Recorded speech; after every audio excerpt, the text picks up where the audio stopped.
Hello. Hey guys, welcome to another episode of Table Talk Gaming. Sam here. I am Jason, and we will be your hosts to what we are calling Army Book Analysis. Yeah, guys, we actually have the Army book up on the screen, as you can see, and we're just gonna go through it and talk about it. Tell you what we think, what seems strong, maybe some weaknesses, and yeah, here we go. Yeah, it's Undying Dynasties was used to be Tomb Kings back in the day in another game, but they're very similar. Either way, they're my favorite army. I love these guys. They're my first love with the system, and it's the army I own most of. So Always remember your first, man. exactly, it's very special experience, and I want you to share in my joy, and I'm going to take you through and exploring the Fantasy Battles 9th Age Undying Dynasties. They have a full army book, I just want to say, up on the website, the 9th Age website, and it has some lore in it and stuff, which I choose to entirely ignore. Mostly because, look, back in the olden days, I didn't like the lore as much. I felt it was written by 12-year-olds. The lore's better now. It's just not the kind of lore I like, so I choose to ignore it, which is fine. There you go. I do my own. And you still have fun. Oh yeah, I still have playing fun, and I have my own lore for my Yeah. army, and I have my own background and stuff. But I won't bore you with that. But if you like to look at pretty pictures and look at the full color PDF, it's up on the website. You can check it out. Free to download. Indeed. We're not going to go through that.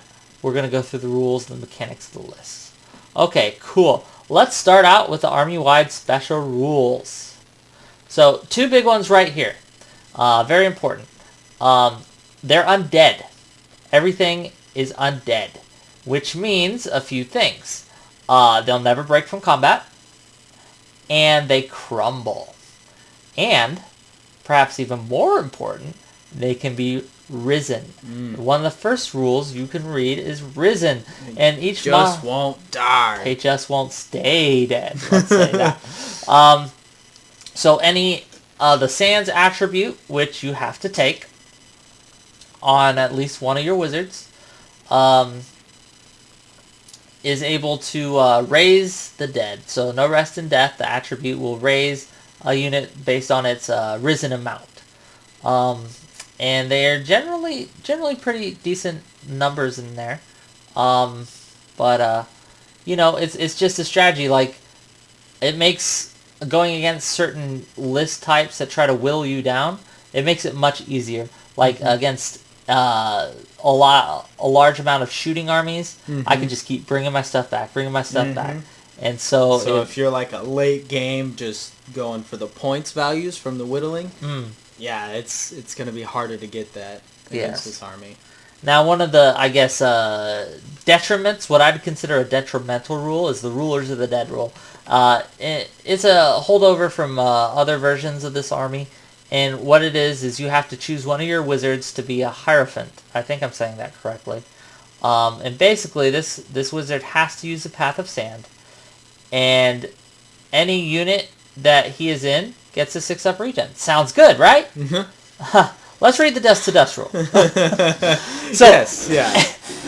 When your Hierophant, whoever you nominated when you built your army list, is killed, your army will your entire army will start to crumble to dust. And what that does is, as soon as it happens, you have to take a leadership test for everyone. And if they fail, they take wounds based on the number they failed by, with no saves of any kind. Not ward saves, not regen saves, not anything. They're just taking the wounds. True damage wounds, man. Indeed. If it's within range of the BSB, it's reduced by 1. If they're undead constructs, it's reduced by 1, and those stack. But still, if they kill your Hierophant, you're in trouble, because one high leadership roll can kill some of your high points monsters. And this happens to everyone, in combat, not in combat, and it happens again and again on every single player turn. Not just your player turn, both but both player turns. That can hurt. Now, if you have another Sands wizard you can test at the beginning of a friendly player turn to pass the leadership text and take on the Mantle of the Hierophant, which stops the crumbling. But if you only have one Lore of Sands Wizards or you fail your leadership test, it's just, it goes bad. Yeah, it just continues and you just keep dying. Indeed. Some of the units have Undead Construct rule, which again reduces the dust-to-dust damage. Another rule that they have that's unique to the Undying Dynasties is Undying Will. Now, Pharaoh has this, and a Nomarch has this, a Lord and a Hero choice, respectively. And what it does is they give their weapon skill to whatever unit they are in, which is huge. It's a very good ability. The parry rules make it kind of weird to use defensively, since if you're using shields and a hand weapon, you're going to be hit on a 4-up regardless of your weapon skill, and so a higher weapon skill is not worth as much, but it helps on offense.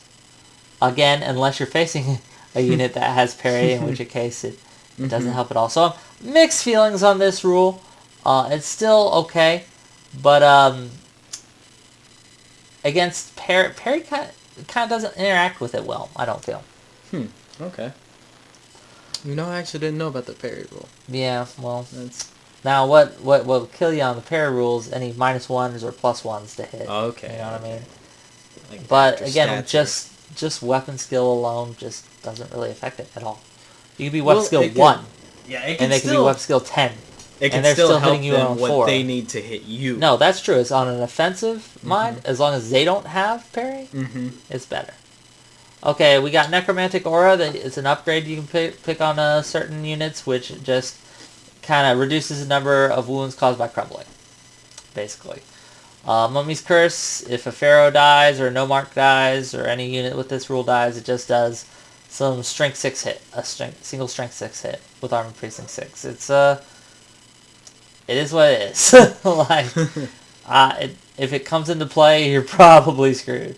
Anyway. Yeah. Now, another interesting rule that the Undying Dynasties have is called Underground Ambush, and it works a little differently than regular ambush. You don't come on the sides of the board, you come on wherever you damn well please. You'll pick a point, you scatter, and if you scatter into an enemy unit, you pop up charging them. It counts as a charge. Really? Wow. So you can just have your unit just buried, waiting, and if they roll to come on and pop up, and boom, they're in the back lines immediately, charging the enemy archer bunker. And there is absolutely nothing the enemy can do about it. Another, feature of the Undying Dynasties is their bows. And Sammy here knows about the bows. Magical arrows of stupid bullshit. And this is the important part here. This weapon ignores all shooting modifiers to hit, positive and negative. So they just go on their ballistic skill. They don't care about cover. They don't care about range. They don't care about moving to fire penalties. They don't care. Not even about skirmishers who Nope. are -1 to shooting. Just... No shooting modifiers allowed. Now, anything that lowers their ballistic skill will affect it. But other than that, another important concept of undead in general, not just in Undying Dynasties, is they can only do one charge reaction, and that is to hold. You aren't going to be shooting and firing. You aren't going to be standing and shooting, I should say. You aren't going to be fleeing. None of that. You are holding, and that is all you're doing. It really limits your flexibility in that case, and you have to play around it. There's also 2 unique ways that the undead army can be played, and I won't go too into detail at this point, but one is called the Terracotta Army Legion, which if you watched our battle reports, you can actually see us using that army. Yeah, it's super strong because it gets everything's more expensive, but +1 toughness and -1 initiative. I want you to think about that for a minute. To skeletons, skeleton archers, skeleton cavalry, necropolis guard, +1 toughness, -1 initiative.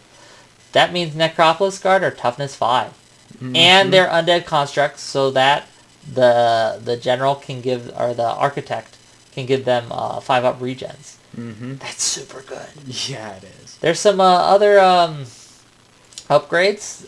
Characters. Non-undead construct characters will get a +1 toughness. So pharaohs are toughness 6. Everything in the army just becomes almost impossible to kill. Chariots, there's some other restrictions. Chariots can only add up to 3. All models have their risen characteristics set to 1, so it's harder to heal them.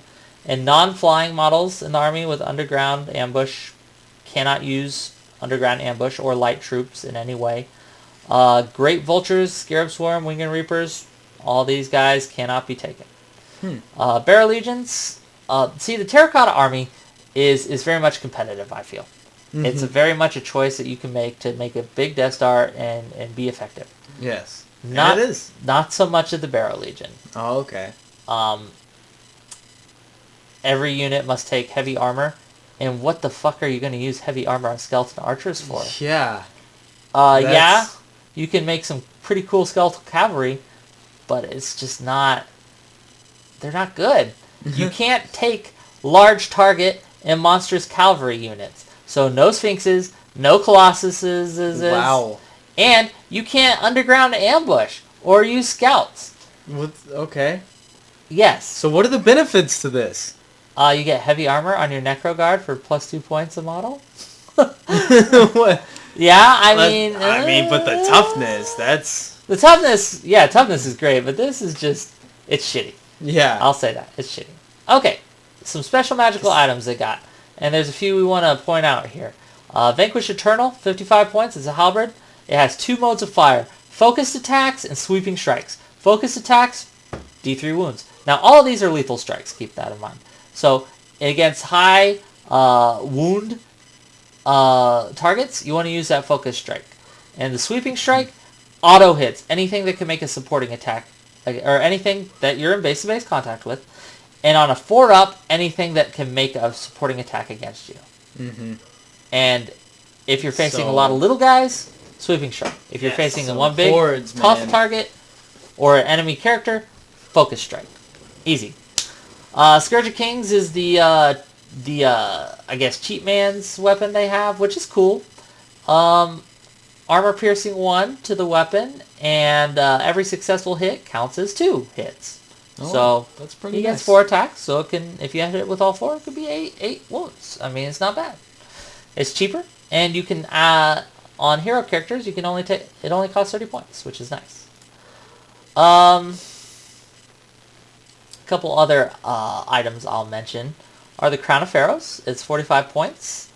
It gives a 6-up armor save, which doesn't matter, because what you take this for is your ability to use your Undying Will we talked about earlier, but instead of conferring your weapon skill, you can confirm your ballistic skill. Now, nice. In previous versions where you could take huge blocks of archers, this was better. Now, the max amount of archers you think I think you could take is 30, and I don't feel it performs as well with only 30. Of course, no. Yeah, if you could have like double that in a unit, yeah. Oh man, just rain hell down on people. But now I think it still has a place, and it's still there because, again, it's a Crown of Pharaoh, so you're only going to be able to take this on things with Undying Will. So those are 2 units. Those are Nomarch and Pharaoh. So it's an investment if you want to make 30 archers, hit from 5-ups to 4-ups. Yeah, spells can help it better, but I just don't think it's worth taking anymore. Fair enough. Armor of Eternities. Because are they still strength 3? Yeah. Right? Yeah. So. I mean, it's blot out the sun with your arrows time, but not really because there's only 30. Yeah. Okay. Armor of Eternities, it's models on foot only, and it's plate armor, and they gain an extra wound. I take it on occasion. Okay. It's just an extra option. Talismans, Brooch of the Sun. This is a very defensive item, but I feel it's a little overcosted. What it does is you choose a model, the bearer's choice, in base-to-base contact with you. And for this round of combat, he has -1 attack to a minimum of 1. So in challenges, it's cool. Against monsters, it's cool. Otherwise, it's... I don't know. I feel there's always better things to spend my 15 points on, personally. Yeah, fair enough. Let's talk about the Death Mask. That's another game-changing item, I think, that I haven't used as much, but I've always... I think it could be devastating in the right lists. Mm-hmm. Basically, what it does is at the beginning of each round of combat, both yours and the enemy's, the bearer may choose either Inspiring Presence or Hold Your Ground. And enemy units in base contact with the bearer cannot benefit from the chosen rule for the rest of the phase. So if you go in and you break an enemy, no longer will they have either the general's leadership to go off of, or no longer will they have rerolls. That could be huge. Yes. Oh, man. Best unit is to take this on a character, put him on a chariot, put him in a huge chariot block, or even a block of 6 chariots, and just eat. Eat things that think they're safe from being broken. Yes. Yes. It does have its downsides. I mean, you still got to break through steadfast to really lower their combat score. Mm-hmm. But still, taking away that reroll is pretty huge. That reroll, because, that's what I'm thinking. Yeah, right even there. if they have leadership 8 or 9, they could still fail that. Yeah. And normally with a BSB, it's hardly any chance. You're not gonna fail it twice. Most occasions. Yeah, but most of the time, if you can take this and you can build a list around it, I think it's a very powerful item. Mm-hmm. Sandstorm Cloak, that's another pretty powerful item. Barrier units gains hard target. -1 to hit them and shooting. Mm-hmm. Pretty good. If you can afford it, great. This works well against in Death Stars and things like that. Or if you want to put a Harbinger or an Architect on a Shopti, or not a Shopti, Amut, as they call one of them snakes. And you put the snake in the Shopti unit. All of them are -1 to hit and shooting. So if you're facing heavy shooting a lot, it's worth a look-see. It is. Damn. Okay. Chariot of Nefet Ra is just a special cool chariot that gives +1 strength, magical attacks, and flaming. It's only 25 points. So if you're gonna put a model on a chariot, or the model has to be on the chariot already. So if you want a even more powerful chariot, why not? I don't usually run characters in chariots, but that's... Now here's an interesting one: the Book of the Dead. What this does is spells from the Path of Sand cast by the bearer have their casting values reduced by 1. And each successful casting of the Path of Sand attribute by the bearer raises 1 additional wound on the target unit. So, what that means is you raise more, and it's easier to cast the spells you need. Unfortunately, I still think the Arcane Book is better. It costs the same amount, but the Arcane Book makes your spells harder to dispel. This does not. You don't get a bonus to your roll. So if I roll 13 and I have my level 4 wizard, he gets +2. With the Arcane Lore, so I roll 14, I get +2. You need to roll 16 or better to dispel it. Book of the Dead, I'd only need a 15 to cast a spell, or whatever spell it is. Yeah.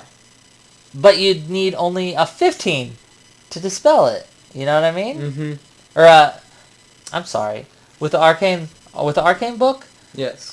It'd be harder to cast, but I get +1. So it's same difficulty to cast, but with the Arcane Book, it's easier to dispel. Or it's harder to dispel. It's harder to dispel. I'm sorry. Yeah. You get what I'm saying? Yeah, because you have a bonus with your roll. Indeed. Which is just one more the opponent has to do. Indeed. Whereas the Book of the Dead, the it extra makes it easier healing for you, but also for them. Yeah. Well, it doesn't make it easier for them. It just doesn't make it more difficult. Yes. And the healing's nice, but it's not nice enough. Magical standards. Banner of Entombed.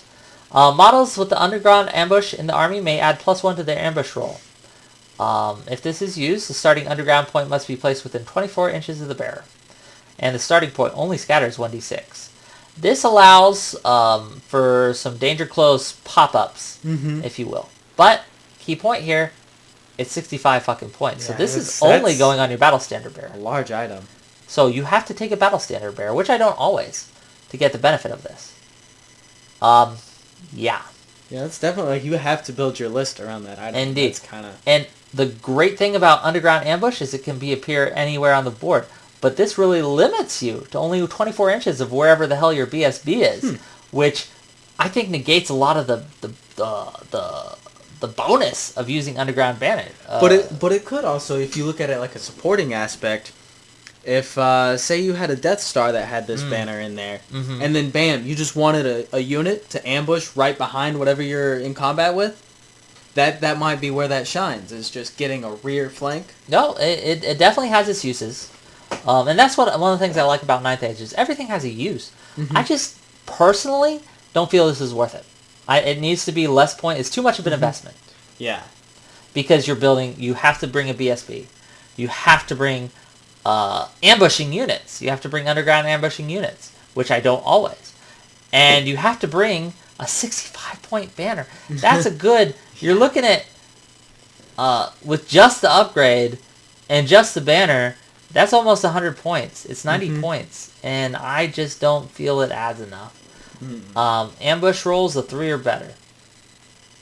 You know, I can usually make those. Yeah. Usually. Yeah. There's been some times where I have not. Let's look at the actual army list. So we have lore choices. Now, keep in mind, our if you've looked at our list building guide, we primarily take into account units in 4 ways. They're either central, support, harassment, or chaff. So we're going to talk about these units in that context. Are they central units? Are they support units, harassment, or chaff? So if you want to know more about that, check out our list building guide. But we'll try to be pretty clear and explain it. Nice. You got your lord choices. You got your level 4 Death Belt Hierarch and your Pharaoh. Now the Pharaoh is really cool because he's Undying Will. So you really want him in a unit that's going to take advantage of this. The 2 units I could think of are Necroguard or a big block of spear-wielding skeletons. Personal opinion. He has some mount choices. We have Skeletal Horse, Chariot, and Royal Sphinx. Now, he'd be cool in a Chariot, I feel. Let's talk about the Royal Sphinx. It's Toughness 6, not Toughness 8. Okay. Sad That changes day. things. It's 185 points that I just don't want to take. Yeah. Toughness 6? Okay, that is an expensive Toughness 6 mount. It is. Does it come with the breath weapon, or is it still upgraded? No breath weapon. I think it... Well, let's check. Let's look at it. We can see. They have this up here. Royal Sphinx. It has D6 stomps, poison attacks, no breath weapon. You can upgrade it with Lethal Strike or Necromantic Aura. So it could be used kind of as a support role with a Necromantic Aura going around. And it also allows the Pharaoh to give his Undying Will to any unit within, I think, 6 inches. So, I mean, that's fine. It has 5 wounds, so it'll up the number of wounds on your Pharaoh by 1 and up the toughness by 1. But again, it's 185 points, and I don't see it being that great. It becomes a target. It becomes something being singled out with artillery. It's just not that good. And if you want to take the Terracotta Army or a Barrow Legion, you have to get a Pharaoh. 160 points, weapon skill 6 to everything he's with. Ooh, that's good. I think it's good. Yeah. I like him. If you're using a Death Star, if you're using a heavy infantry base list, bring a Pharaoh. Absolutely. If you can afford it. It's 160 points, that's a lot. The Hierarch. These are your magics. Now, as a standard wizard, pass Sands, Light, or Death. Let's talk about Death for a minute. Never take it. There's no reason to take it in an Undying Dynasties list. Because Death is all about being up close.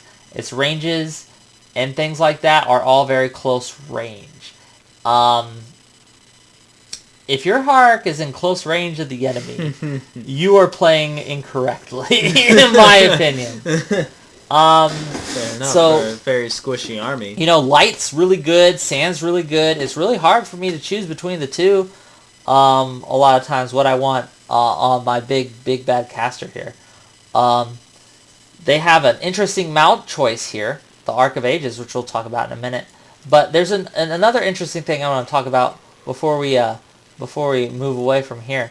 And that's this Soul Conduit upgrade for 50 points. It changes the way magic dice are delivered. And if a friendly model with this rule is present on the battlefield at the beginning of a friendly magic phase, instead of rolling 2d6, you roll d3 plus 7, and then you add your channels. Now, the Dispel dice for the opposing player is always 6. So, you will never have a low dice magic phase with this. Mm-hmm. The penalty is you're always going to give 6 Dispel dice to your enemy. But there were several occasions where I'm going up against someone with the Soul Conduit, and they'll have like 10 or 11 dice to my 6.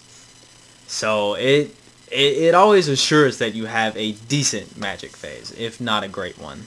And that's I think is where you got to look at your list and decide how invested are you into Magic. Because if you invest highly into Magic, this might be something you want to look into. It's great if you have a lot of spells to cast. It's not so great if you're throwing almost your dice at 1 or 2 big spells. Because again, that 6 enemy Dispel dice is more than the average roll of Dispel dice that they normally get. So just take that into account. It's an interesting choice. And that's what I like about the 9th Age and I like about Undying Dynasties. There's a lot of interesting choices to be made. Arc of Ages, let's talk about that. Let's go to that. That's an interesting little thing. And I've tried to make this work. I just, honestly, look, it's 170 points. Yes. It's a chariot base, but it's a 60 by 100, so it's a little wider than the normal chariot. Okay. It's toughness 5. It's got 5 wounds. It's got a ward save of 5. All these are cool things, and if your Hierophant is the one that's mounted on it, it's 4-up ward save, which is awesome. 4-up ward, oh wow. See, these are all awesomes. Now these guys can shoot. They have Aspen bows, so they're shooting just 2 shots, but it's shots, man. And they have mounts protection, so it has a normal armor save of 5-up here. It's pretty good.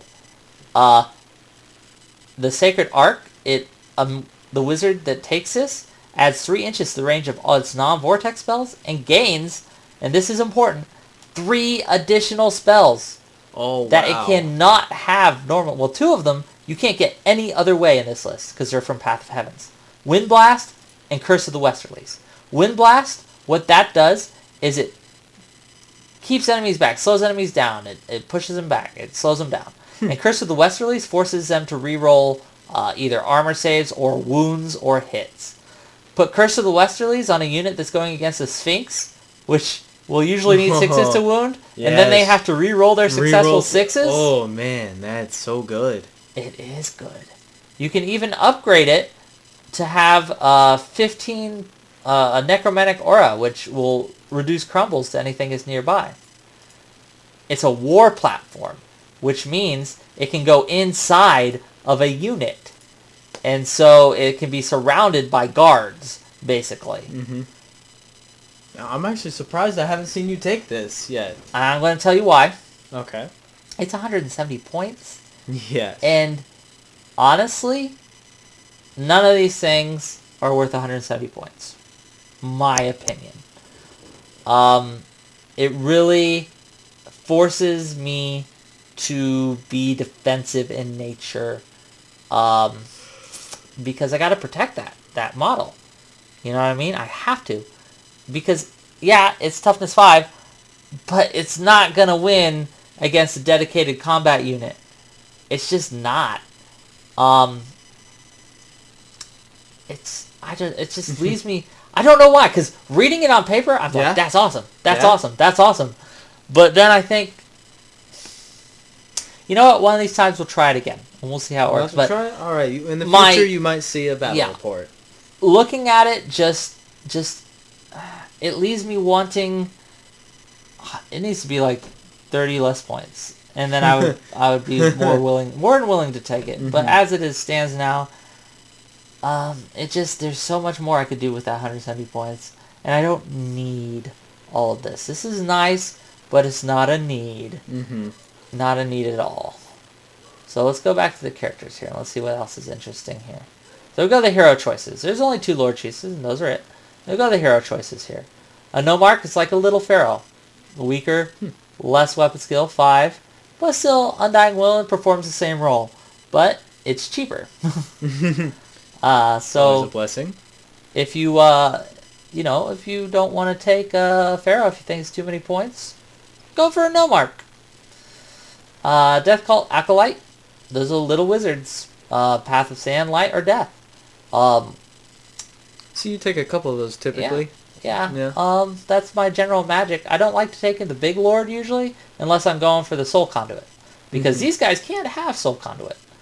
They can't get an Arc of Ages, and it's more expensive on them by 10 points. But, is what it is. I'll usually take 2 of these, both Path of Sands, and give one an Tomb of Arcane Lore. And so that ends up being 65 plus 65 is 130, plus 15 is 145. For 5 spells, that's 25 points less than this. Now, I don't get the +1 for being a Wizard Master, and I don't get access to Soul Conduit, but I don't usually need the +1, personally. Fair enough. I just think it's just something I don't need. It's a nice, but I don't need it. Okay, an Arbinger is an interesting unit because it has Guardian's Wrath, and the Tomb Harbinger and all models in the same unit as the Tomb Harbinger have Hatred. That's huge. That's really good. Again, a lot of the heroes of the Undying Dynasties are based around buffing their units and making their units better. And this is a way it does that. Also has Royal Guard, and if you have a Pharaoh or Normark in the same unit as a Harbinger, and it's attacked, you can allocate one of the hits onto the Tomb Harbinger in the same unit. And it'll only intervene against one attack, and cannot intervene against challenges, but still. He can also be a Battle Standard Bearer, which is nice. He's just a useful unit, and I usually take one of him if I have any Necroguard on the table. I usually take him. Oh, Architect, another fascinating unit we have, and again, it's based on the ability to buff our troops. Now this buffs undead constructs, and the Master of Stone. During the deployment phase, after scouts are set up, and at the beginning of each friendly player turn, the Tomb Architect may grant Regen 5 to a single friendly unit within 12 inches consisting entirely of models with Undead Construct. And this regeneration slaves lasts until the end of the next player turn, or until the Tomb Architect is removed from play, whichever comes first.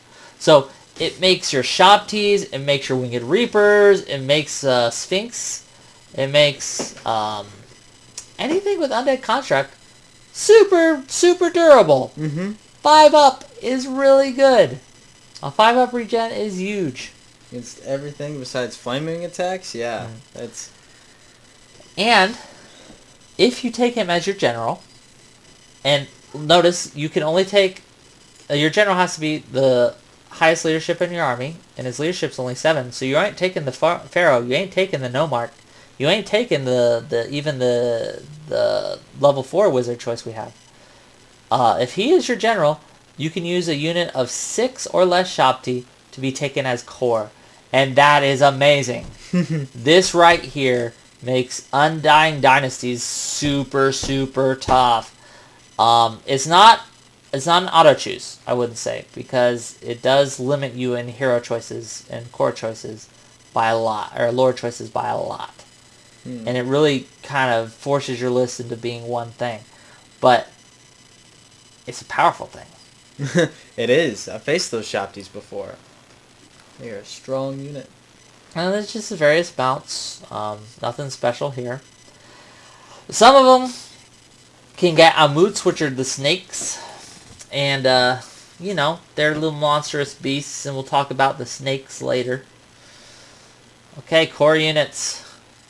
It's not much. Not much to talk about here. What to rave about. Skeletons are skeletons. Weapon skill 2. Yes, they Strength are. 3, toughness 3. Oh, man. Cheap as dirt, can be raised. They're tar pits. That is all they're doing. Yes. They're cheap. Yes, they are very cheap. You can make them a threat if you make a big block with spears, which gives them lethal strike, I believe, against certain things. I think it just gives them lethal strike. I think in armor piercing 1. Does it? I thought it was like against I have to look cavalry at it and again. mounted. It might be against cavalry and mounted, and they fight an additional rank. So you throw a Nomarch in here, maybe an Arbinger if you're feeling frisky, and you have a pretty cheap, not a Death Star, but a cheap kind of threat there. Yeah. It's an interesting choice. I don't have enough skeletal models to use that. I might try it one day. We'll see. Skeletal archers, these are your bread and butter in core. I make excellent mage bunkers. I prefer these over the skeletons because they're cheaper. And hell, you have the magical arrows of bullshit anyway. And so. they're great at removing chaff. Surprisingly good at removing chaff. Because they don't care what they're shooting at. They just shoot. Skeletal cavalry, excellent chaff. Now there's a couple ways to run these. You can give them aspen bows, which I usually do, and they can run around, get in the way, and shoot. Or if you're feeling frisky, you can give them light armor and a light lance, and make them with their mouse protection shield and light armor. They're a 4-up save. Light lance, they're strength 4 on the charge. They lose their vanguard. They lose their scout. They lose their light troops. Or no, they still have vanguard if you don't take the aspen bow. But they'll lose their scout and light troops, which really, I think, negates their usage chaff. You know what I mean? Because you don't get that free reform anymore. Yeah. And it becomes much harder to use. I've really... They're weapon skill 3, so they're not as bad as skeletons. Yeah. But they're just... I just don't see them being useful as anything other than chaff. Other than chaff? Yeah, that's... Your core, pretty much. That's just how it is. Oh, now the skeletal chariots, they're another unique thing. For Undying Dynasties, is they can be taken core. The chariots can be taken core. And they're not bad. Strength 4. Toughness 4. 3 wounds. Yeah. They're pretty damn good. And you can raise them D3 plus 1. Oh, man. Yeah, if you can get some buff spells on them, you can just bring them back. You know what I mean? Damn. Yeah. You can upgrade them to light troops, which allows them to be much, much more maneuverable. But they can't take... They can't take objectives and stuff, which is another use for chariots, is to, because they're faster, go and take a terrain and things like that, or an objective or things like that. I usually just give them a standard bearer, maybe a champion, and run them in units of 3 to 6 and call it a day. But it's a really cool choice to have, and a lot of people use more chariots than I do, but I think 3 to 6. They make a great support unit and a great harassment unit.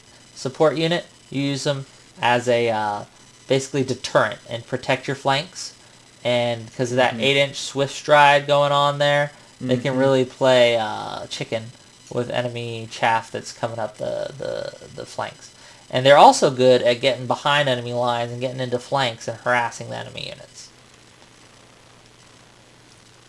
Okay, now we're on to special choices. NecroGuard! Hooray! Oh man, yeah, that bread and butter. This is one of the first of the possible central models. There we go. That you can build a list around. They have a lot of options. They can add up to 30 models, so you can have them 40 strong. They're pretty expensive. Their risen characteristic isn't bad at D3 plus 1. And here we go. They got weapon skill 3 base, which isn't good, but it's not bad. And primarily, if you're going to bring a unit of NecroGuard, you're going to bring in a Pharaoh to give it weapon skill 6. You're going to bring in an Arbringer to give them Hatred.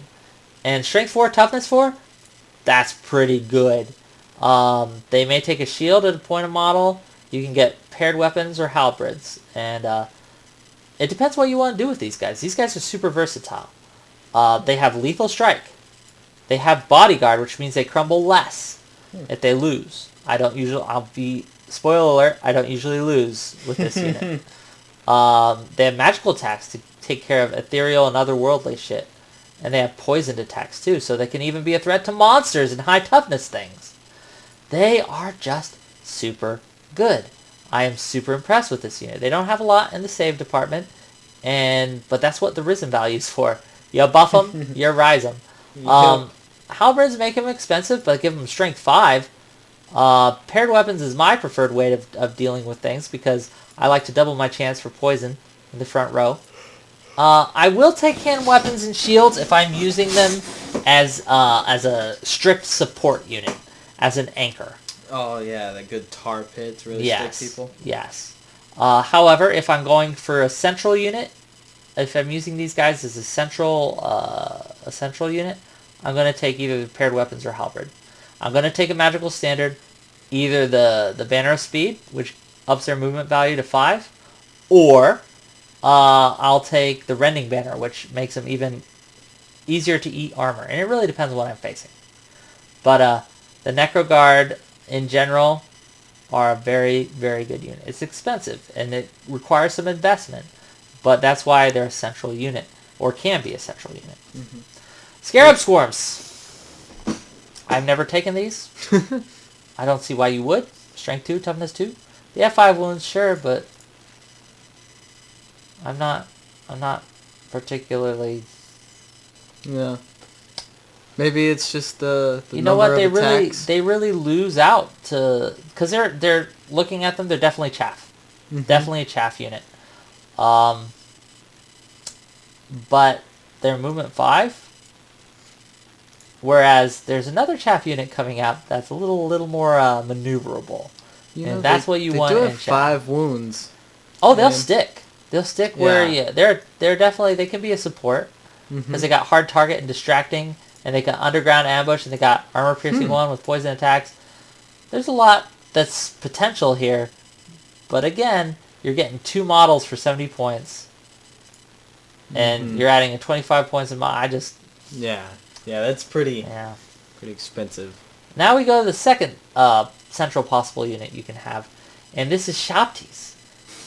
Strength 5. Movement 6. Toughness 4 with 3 wounds apiece. They get stomped. They don't get stomped. They have a 4-up armor save with their innate defense and light armor. You can give them paired weapons. You can give them halberds. You can give them aspen bows if you want them to be shooting. I wouldn't give them aspen bows. Not with that stat base? Not with that stat base. Halberds make them strike 6. Yeah, it's 10 points a model, but still. Paired weapons turn their initiative to 4, and their attacks to 4. And that's my preferred way, is to take paired weapons on them. Mm-hmm. They cause fear, which is awesome now. Their risen value is low. They do count as undead constructs, though, so they can be buffed with Architect General.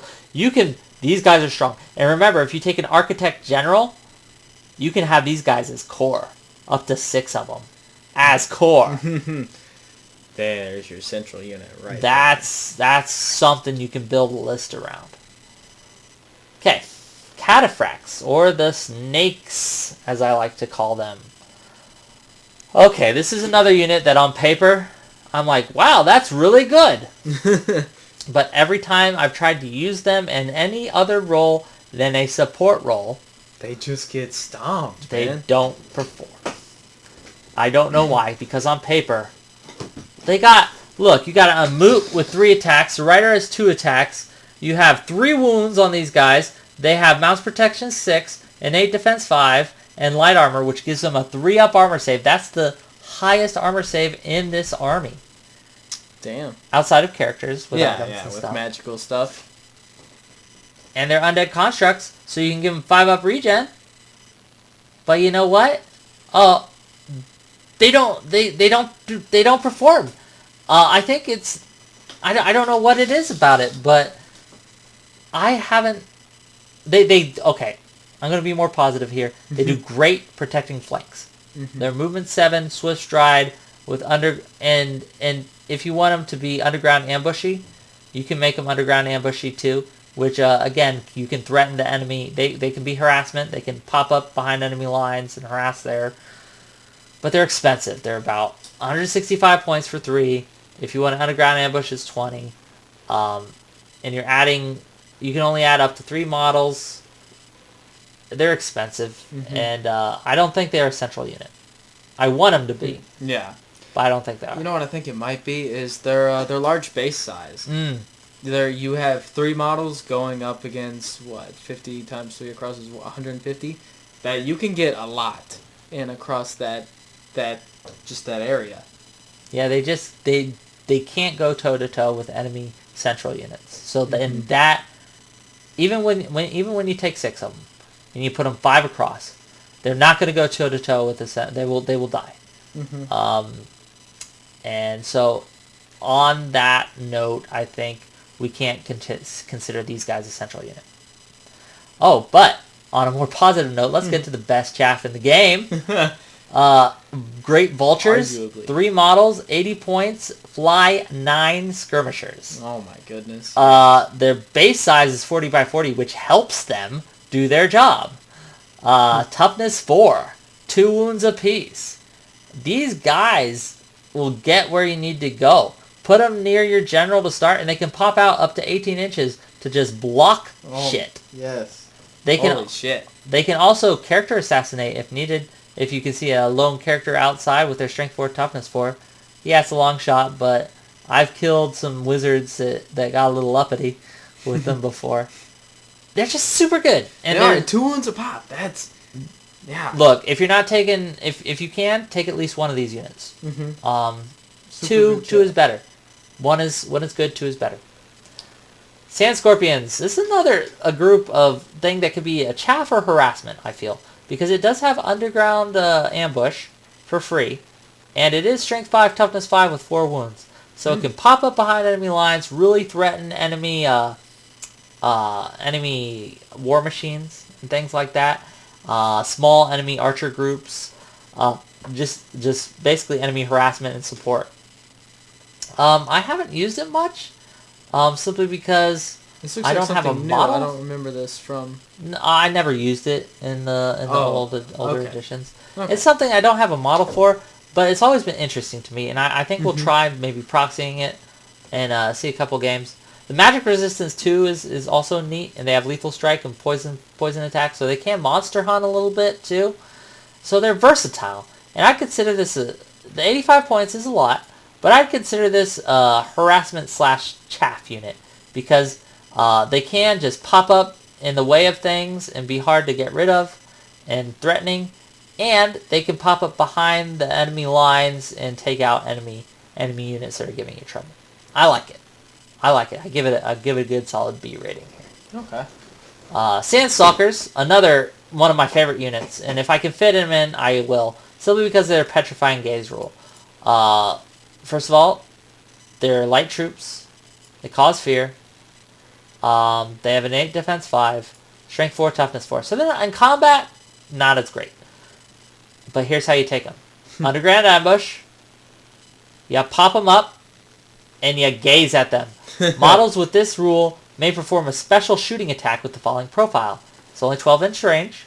It's strength 2, armor piercing 6, multiple shots, D6 plus 1. So 3 of them have a possibility of 21 shots, a minimum of 6. And they're quick to fire, so no penalties for moving and attacking with these. And it doesn't roll to wound against their toughness. It rolls to wound against their initiative. So ogres, orcs, a lot of monsters, anything with a low initiative, these things will eat them. Will literally delete them from the field. If you can fit them in a list, they make it one of the best harassment units we have. And again, ambushing, you can get at least 2 shooting phases off on a unit, because if you pop up behind them, they have to turn around to face you. And you just gaze the shit out of them. It's super good, and if you can fit them in a list, do so. Oh, Battle Sphinx. We've talked a lot about the Battle Sphinx. We have. We won't talk much more. Toughness 8. All it needs to be said. This is a central unit. This can be a support unit. This can be a harassment unit. It is that good. It can fill a lot of roles. It can fill a lot of roles. And fill them well. Take the breath weapon upgrade, man. The breath weapon upgrade is almost mandatory. Okay, let's go to rare sections here. Ooh, Winged Reapers. This is a fun one. This is kind of new. It's 155 points for 2, which is expensive, until you look at what you're bringing to the table with these guys. Fly 6, Strength 5, Toughness 5, 4 wounds, Initiative 4, 4 attacks. Oh my god, these are good units. They can be great harassment or a great central unit. You can take up to 5. Buff those guys up to 4 or 5. Give them paired weapons or halberds. Oh, shit. I would give them paired weapons because then they're striking at initiative elf. Yeah. With 5 attacks each. The light armor, I don't know. I vacillate between taking that or not. If you give them autonomous, they don't need to be in the General's Inspiring Range presents to March. Again, this can get super expensive super fast. But I usually will do 3 to 4, or I'll run them 2. If I'm going to run them harassment, I run them in group of 2. I give them paired weapons, give them autonomous, send them up a flank. You know what I mean? Because 10 attacks and strength 5, you're gonna eat. Well, not just chaff. You can do some threats on actual units. Like, they're dangerous. They're super dangerous. And buffed up with spells, they get even better. Let's talk about the Dread Sphinx now. This is a monster's worst nightmare. It's toughness 8. It's strength 6. It's got 4 attacks. It's got poison. And it does multiple wounds to monsters. So for every wound that gets through, it counts as 2. Ooh. Lethal strike. Paired weapon. So that's 5 attacks. At initiative 2. Yeah, its initiative ain't great. But it's fly 6. It could pop over enemy chaff. It's really maneuverable. I like it. For 245 points, I really like it. And if you've maxed out your Sphinx choices in the special section, this is more toughness 8 bullshit that you can make your enemy deal with. You'll notice, though, that it's just... It doesn't have the breath weapons, so... And I the guys on top. It wouldn't charge it against the infantry unit. No. That's not what it's there for. Stick to what it's good at. Get enemy monsters. Eat them up. Ooh, let's go to another favorite of mine. Colossus. Oh, by the way, Dread Sphinx, harassment unit, definitely, I feel. Okay, Colossus. This guy could be a central unit too. And join with your other monsters to just eat face. Strength 6, toughness 6, 5 wounds, 5 attacks. You can give him paired head weapons, which is my preferred method of doing it. And he has grinding attacks, which means he has D3 plus 1 auto hits at strength 6. Throw him into some infantry. Watch them cry. Oh, man. And, the casket. This is an interesting model. Yes, this guy. I'm not sure what a lot of experience. Yeah, I'm not sure. A lot of past. I'm not sure, honestly, if I like the new version, to be honest. But I like it, and I don't. I don't know if it's worth the points. I can't decide. It does 3 main things for you. It gives you +1 channel. It gives you a bounce spell, a Divine Light bounce spell, which is Divine Judgment, basically. A non-bouncy version of it, which is nice. And enemy wizards within 36 inches of 1 or more caskets suffer a -1 modifier to all of their casting rolls. And that is huge. That we talk about in a lot of our battle reports. My magic phase, a lot of times, just gets shut down. And this is why. Yeah, because -1, just whatever's on the dice roll. And, a lot of times, I'll need like a 15 and bam, 14. Just because the -1. And it shuts down, like, any, I think, multiple small spells from getting through. And it helps you to dispel the enemy rolls. And this is why, if I take a casket, I can afford not to take a level 4 wizard. Simply because that +1 acts as kind of a +2 if their wizard is within 36 inches of this casket. And that's a long range. It's a great harassment/support unit because it does both. It harasses and it supports your goals. It's great. And monsters with low leadership, man, that spell 3d6 and take the wounds. That's a great spell, and you can get 2 of them in a list if you bring the casket. Charnel catapults. It's bog standard catapult. There you go. Artillery weapon, great against monsters. Kill low toughness hordes of enemy. Now, if you spend 35 points, you can give it a small upgrade, which gives them flaming magical attacks, and if they cause any casualties, they have to take a panic test at -1 leadership. Wow. Yeah, that's nice, but it's 35 points. Yeah. That's not what you're aiming at. Just keep it at 90 points. Okay, well that's the list and that's the analysis. I think overall, I love this army. It's got a lot of different options you can do, a lot of different ways to run it. It's very versatile, and it's strong. Any closing thoughts? No. Okay. Good. See you next time. Subscribe if you like our videos. Yeah. Tell us what you'd like to see.